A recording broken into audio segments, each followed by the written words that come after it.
Good day, one and all. Welcome back to The Next Big Thing! Let's Play. We started off the Let's Play as Liz Allaire, who has got herself into a spot of bother. And now we're playing as Dan Murray, who is trying to find out what's happened to his colleague. He suspects, through the help of a Venus flytrap dog, that Liz is down here somewhere inside the trapdoor. However, it's a long way down and he needs to find a way to get down there. Now, we saw that in the last episode, Dan has the option to go to several places in his car. Oh! Oh! Oh, it's Edgar. Is it Edgar? His first name is Elmer, Edward, Ethan, Kaidanovsky. Let's talk to him. Ayo, Kaidanovsky. Back, you bloody earthling, or I'll vaporize you with my hypergalactic laser. As you do. Are you stupid or what? What a guy. But don't call me by my last name. I'm Edgar to my friends. Fascinating. Anyway, I remembered that Have one. you found out anything about our mutual friend? Mutual? You're mistaken there. But tell me. I love the graffiti. Well, Mr. Fitz-Randolph doesn't. That's why my job is to clean it off. Okay. Is Willie around? He was at the mansion, but he asked them to get the Zeppelin ready. Maybe he's already there. Zeppelin? MKO Pansies. What's that about? A new direction for MKO.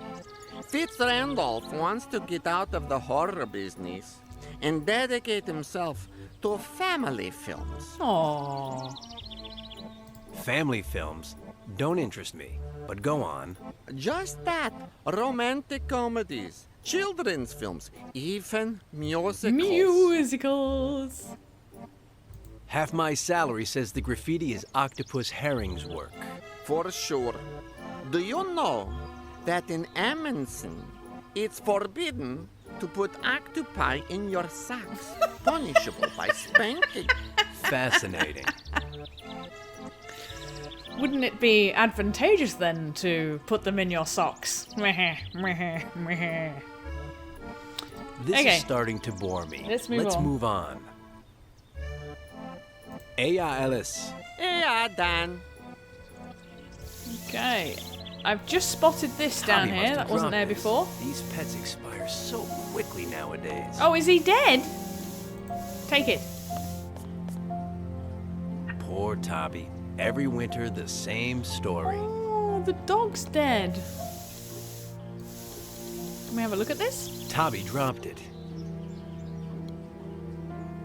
No idea. Can we put that with that? Because it's not mint. Because if it was, mojitos all around.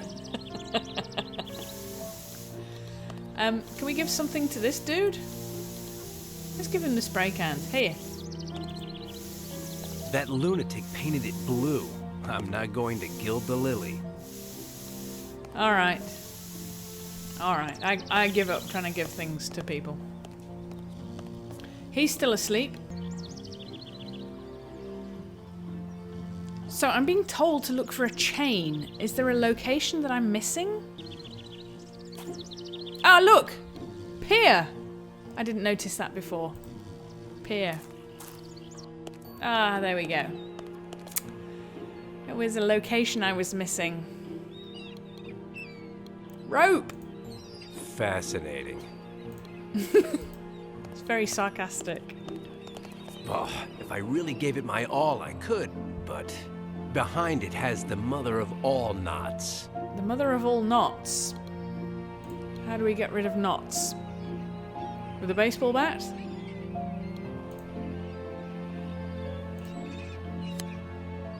I don't know what I wanted for, but when you come from a neighborhood like mine, that's never the right question to ask. We need a rope to try and find where Liz is.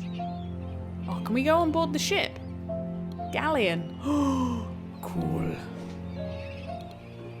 I want to explore these places, but I think we need to find Liz first. Let's hold the ship and the galleon in mind. Whilst first we head down here now that we have a rope. Okay. Let's get the rope. Trapdoor? Will this hold if I tie it? Yeah, of course it will.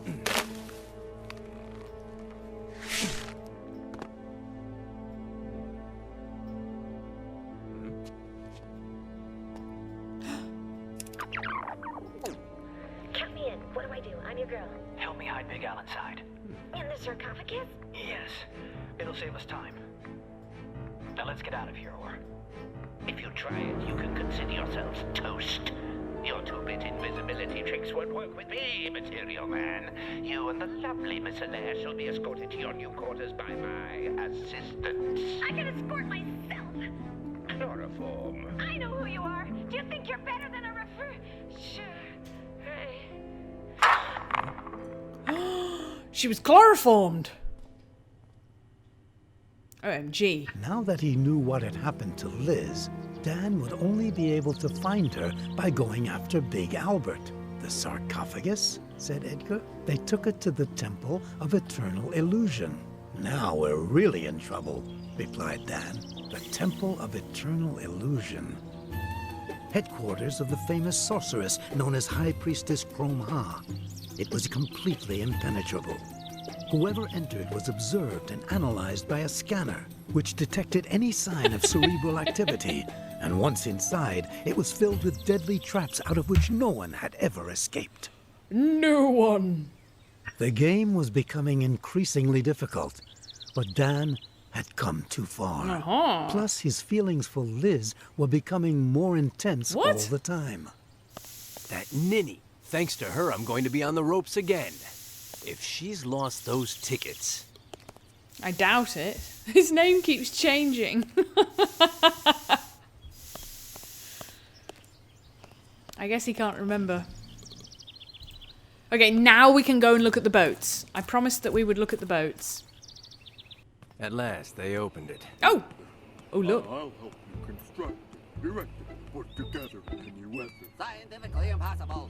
I'm going to die anyhow. Morally reprehensible.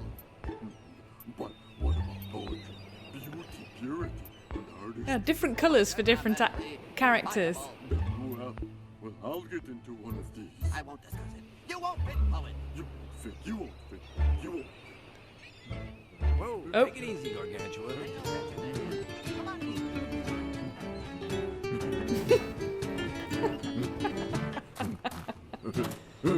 Hey-o, Dan Murray. Aha! Guilty as charged. And you have pint. What a guy. Professor Fly, at your service. Good. And that idiot outside? What's with him? The poet, The Shadow he Reaper wants is playing me to build him a Fallout custom-made Las Vegas. teletransporter booth. Tell her what? Oh, a neophyte. Let me show you.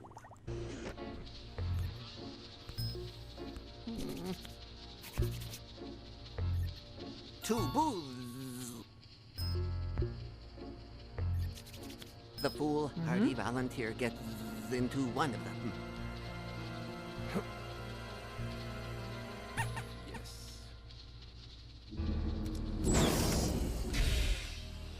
And instantly appears in the other. Oh, do you remember the Simpsons episode where Homer has the teleportation device? He puts his hand in. He's sitting on the sofa, puts his hand in. Dan And his other hand understood the reaches to great the fridge and potential takes a beer in that out. magnificent invention for furthering his plans. And he made it known to Professor Fly. Ah. Not bad. Have you got a volunteer half pint? Apart from the rubber ducky? Oh, I wish the poet wanted to, but I won't even discuss it. Well, now you have one. Let's get on with it. Oh, that would be morally reprehensible. The teletransporter is still in the Zeta stage. It's randomly lethal, lethally random, especially for the liver. It is for that reason that I only accept volunteers that meet 3 requirements. 1, said Fly. They have to be completely expendable to society. 2, their life expectancy must be less than 1 year, 2 months, 9 days, and 37 minutes. Strict. 3, they must pass my psychological test for the purpose of accrediting psychic devastation to the utmost degree. Good grief. Okay, we have several things we need to fulfill. My life expectancy is almost nil. Are you sure? That's experimentally demonstrably experimental. Do you see that machine in the corner? Better than you. I don't have bug eyes. What a guy. But it's true. I can't see all that well because I lost my glasses yesterday. So the machine is called a life-o-meter. It uses the breath to determine the subject's total remaining life expectancy down to the minute. How much time until he kicks the bucket, right? Definitively positive. Positively definitive. Psychic devastation. Let's get to the psychic devastation test. What do you want to bet I beat the record? Let's get to work. They're just 4 little ink blots. What do you see there?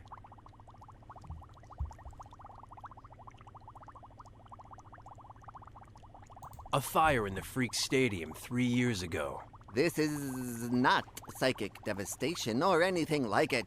I'm sorry, try again when you're really dissipated. What do I have to do for you to consider me socially expendable? I won't discuss it. You work at the Quill. You're a sports journalism genius. What do you have to say about the poet?